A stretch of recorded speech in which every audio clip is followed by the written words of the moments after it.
সুধীগৌর ভক্তবৃন্দ, কলিযুগ পাবন অবতার পরম পুরুষোত্তম প্রেম করুণা ঘন বিগ্রহ শ্রী শ্রী গৌর নিত্যানন্দের মহা অনুকম্পায়, রাধা গোবিন্দের অহেতুকী করুণায়, শ্রী শ্রী তারক ব্রহ্ম মহানামের এই শুভ অধিবাসের মহেন্দ্রক্ষণে প্রথমেই আমরা জানব অধিবাস কাকে বলে, অধিবাস শব্দের অর্থ কি। সুধীজন, ভাগবত বললেন, ওগো এই অধিবাস শব্দের সরলার্থ হলো স্থাপন বা সংস্থাপন। অর্থাৎ সুধীজন, অধিবাস লগ্নে হবে ঘট স্থাপন। ও মাগো, ওই নিকুঞ্জ সেবা মন্দিরে দেখবেন আজ ৬টি মৃত্তিকার ঘট স্থাপন করা হয়েছে। এখন প্রশ্ন, ঘট স্থাপন কেন? সুধীজন, এখানে মহাপ্রভুর পার্শ্বদগণ সিদ্ধান্তে বললেন, পূর্ণ ঘট করো স্থাপন, শূন্য নয়, পূর্ণ ঘট করো স্থাপন। এখন প্রশ্ন, কেন অধিবাসে পূর্ণ ঘট স্থাপন করতে হবে? সুধীজন, এখানে মহাপ্রভুর পার্শ্বদগণ বললেন, আজ এই অধিবাসে নবদ্বীপ ধামকে এখানে আমাদের স্মরণে, ওই নবদ্বীপ ধামকে আমাদের মরণে, আমাদের চিন্তনে আনতে হবে। অর্থাৎ মাগো, আজ ওই নিত্যানন্দ, আজ অদ্বৈত, আজ গদাধর শ্রীবাস সহ মহাপ্রভুকে ওই নবদ্বীপ ধাম থেকে আমাদের এখানে আনতে হবে। জয় নিতাই গৌর হরিবল। সুধীজন, আমাদের জানতে হবে এবং আমাদের বলতে হবে, হে নিতাই, আমাদের বলতে হবে, হে গৌর, আমাদের বলতে হবে, হে অদ্বৈত, তোমরা না এলে তো এই সংকীর্তন যজ্ঞ হবে না। আমাদের বলতে হবে, হে মহাপ্রভু, তুমি আগমন না করলে এই সংকীর্তন যজ্ঞ তো পরিপূর্ণ হবে না। তার কারণ আমাদের বলতে হবে, হে মহাপ্রভু, তুমি তো এই সংকীর্তনের পিতা, আর এই হরিনাম সংকীর্তন হচ্ছে তোমার পুত্র। তাহলে সুধীজন, অধিবাসের ৬টি ঘটে শুধু পঞ্চতত্ত্ব, অধিবাসের ৬টি ঘটে শুধু নবদ্বীপ ধামকে বসালি হবে না।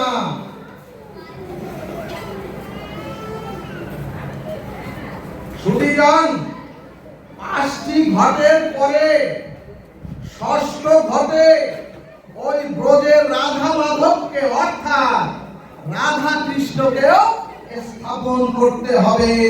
বলমা রাধা কৃষ্ণ প্রীতি প্রেমানন্দে হরি হরি বল।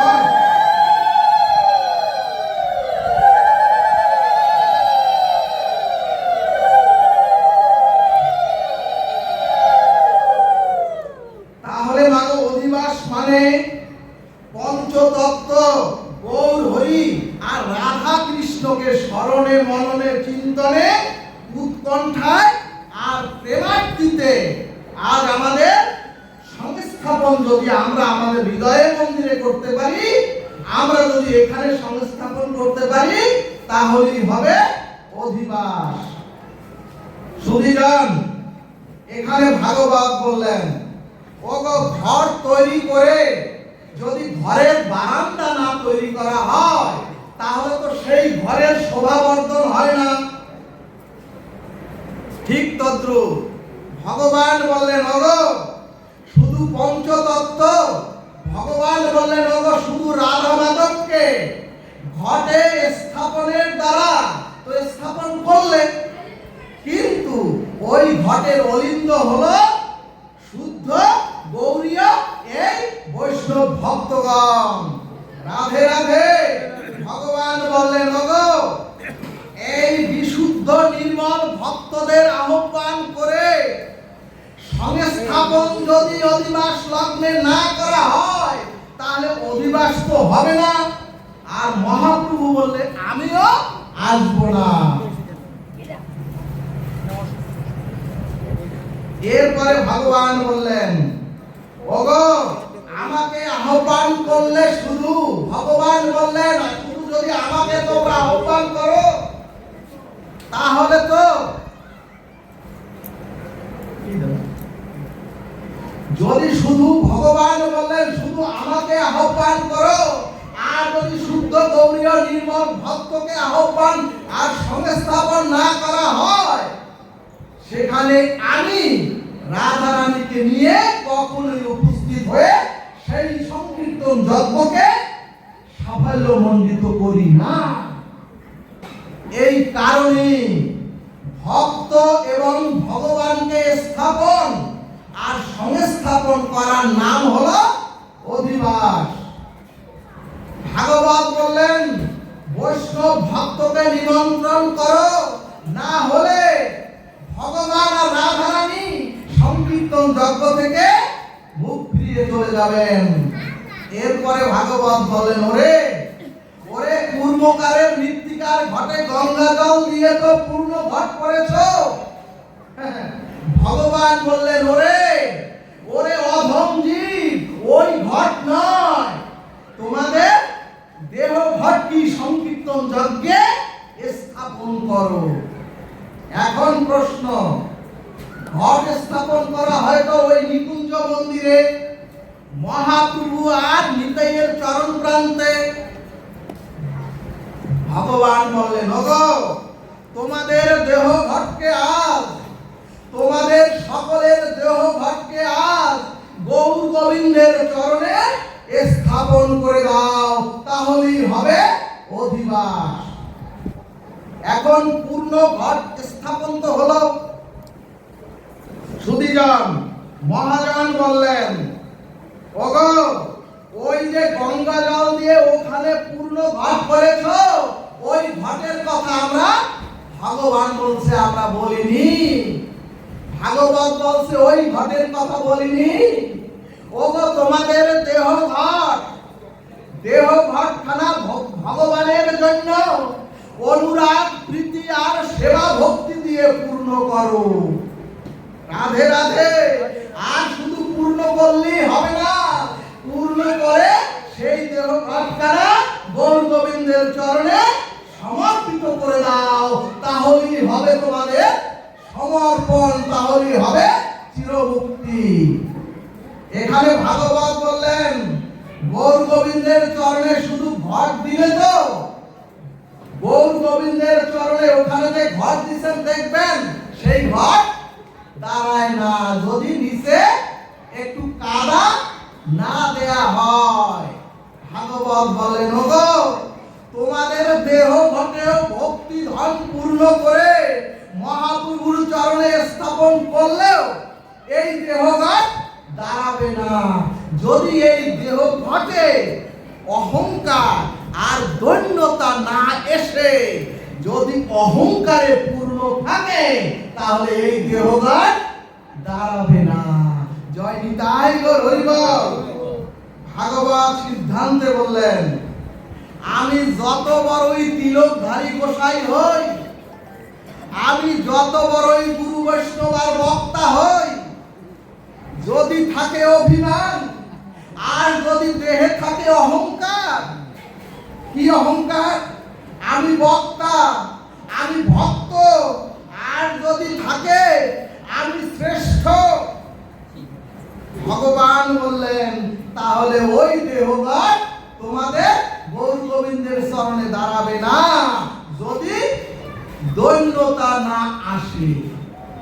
সুধীজন, এখন প্রশ্ন, ঘটের উপরে আমের পল্লব এবং আম্র পল্লবের উপরে দুর্বা ঘাস, আবার একটি লাল গামছা, এখান থেকে দেখা যায় লাল গামছা দেওয়া হয় এবং ঘটটিতে হস্তশিল্প দ্বারা তিলক বা মঙ্গল চিহ্ন দিয়ে অঙ্কিত করা হয়। তাহলে কেন করা হয়? ভাগবত বললেন, ওগো এই দেহটাকে দৈন্য আর নির অভিমানে রাধা মাধবের চরণে স্থাপন করলেন আর শ্রদ্ধা ভক্তিতে তো দেহ ঘট পূর্ণ করলেন। কিন্তু এই দেহ ঘটে যদি তিলক ভক্তি, তিলক চিহ্ন দিয়ে যদি পূর্ণ না করেন, ভক্তগণ দেখুন আমাদের বোকামি। আজকে অধিবাস লগ্ন, আমার কপালেও একটু তিলক ওঠেনি, আপনাদের কারো দুই একজন যে বাড়ি থেকে তিলক করে এসেছেন, আমি স্নান করে আর ঠিক করে শুদ্ধ হয়ে এসেছি, তিলক করবো, এখানে একটু তিলক অঙ্কিত করতেও পারিনি অধিবাস লগ্নে। কিভাবে আমাদের উন্নয়ন হবে? কিভাবে আমাদের অমঙ্গল কেটে যাবে?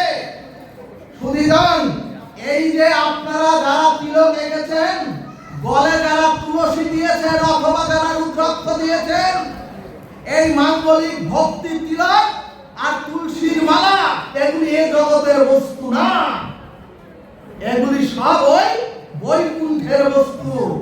এবং যারা নিত্য গোলক বৃন্দাবনের রাধা মাধবের পার্শ্বদ হয়েছেন ওই বৈকুণ্ঠ ধামে, তাদের চিহ্ন হলো, তাদের বস্তু হলো এই মালা আর তিলক আর রুদ্রাক্ষ। সুধীজন, তাহলে অধিবাস ঘটে আর দেহ ঘটে মালা তিলক চন্দন দিয়ে অঙ্কিত করতে হবে। এখানে শাস্ত্র সিদ্ধান্ত দিলেন, যার ললাটে, আমি কিন্তু বাসা থেকে তুলসী মৃত্তিকার জল তিলক করে সব সময় বের হই।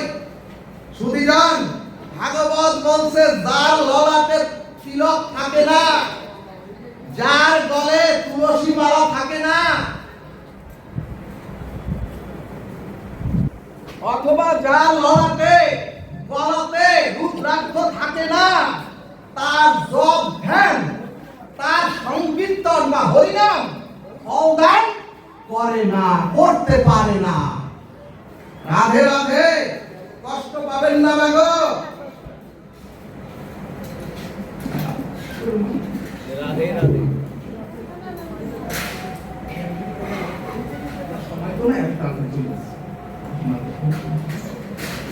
সর্ববেদান্ত সার অমলক্রম ভাগবত সিদ্ধান্ত দিলেন, এই দেহ ঘটকে পবিত্র শুদ্ধ ভক্তিতে গৌর চন্দ্রের চরণে এবং রাধা মাধবের সেবানুকূল্য মন্দিতে দৈন্যতার উপরে স্থাপন করে বৈকুণ্ঠের মালা তিলক অঙ্কিত করে যদি আপনারা আমি সমস্ত